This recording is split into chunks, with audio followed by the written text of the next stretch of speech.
هغه یو تنوي صاحب رحم الله فرمای یو سړی مړ کېدی زامنو ته وویل چې زه مړ سم نو بیا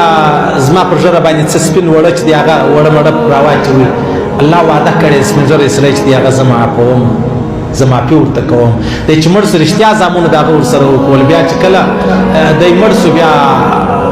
چا په خوب ولیدی الله څه معامله زه الله وبخښو برچې چې وبخښلې الله ما ته سپین ژره صحیح سنو ګورې دا نه چې الله نه دی په خبر دا معنا ده چې ته امید لرې دې خبرې ده چې الله بخښلو والا ساتي پیغمبر علیه الصلاۃ والسلام فرمایي په جهنم کې به یو سړی ډېرې چغې وي داسې بد حال به جوړ کړی الله رب العزت پرې راوغواړي چې راغی خیر پر چې ژاړې څه دې جوړ کړی وای الله ډېر په عذاب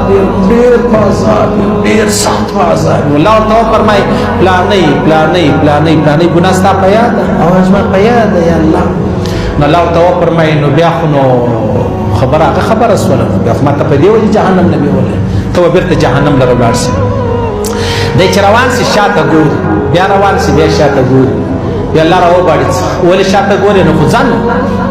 دی ورته وایي چې الله زه ډېر امیدواره سم تا چې زه د جهنم راویستم زما دا خیال چې تا معاف کړلم هغه تا نه که معاف الله فرمایي پروا نه لري ته زما باره کې امیدواره یې هغه وایي څه پروا نه لري ته ولاړ سه جنت لره الله رسول فرمایي د سړي په باره کې به الله فیصله وکړي چې ځه جهنم لره دی به ډېر په منډه ولاړ سي جهنم ته به وغورځي الله بیا راوغواړي ورته وایي خورا د جهنم شوقي نه یې خورا په خندا نه ولاړې دی به ورته وایي الله ما په دنیا کې ستا خبرې نه وې منلې نو مال په آخرت کې هم نه ومنمه بس دا ستا یوه خبره م ومنله مال پروا نه لري زما رب دی هسې به د الله خبره ومنم الله فرمایي ته زما خبرې منې ولې نه منم ته زما رب یې ولې بیا نه منم الله ورته وفرمایي پروا نه لري ته هم خلاص یې لاړ شه جنت صحیح سنو څومره عظیم رب دی څومره عظیم شان دی لا تقنطوا من رحمت الله دا معنا نو امیده کېږئ به نه ان رحمتي سبقت غضبي زما رحمت زما تر غضب زیات دی حضرت عثمان فرمایي رضی الله تعالی عنہ وای کچېرې الله رب العزت زه ودروم یو طرف ته جنت دی بل طرف ته جهنم دی اوس فیصله کېږي چې ته جنت لره ځې آیا که جهنم لره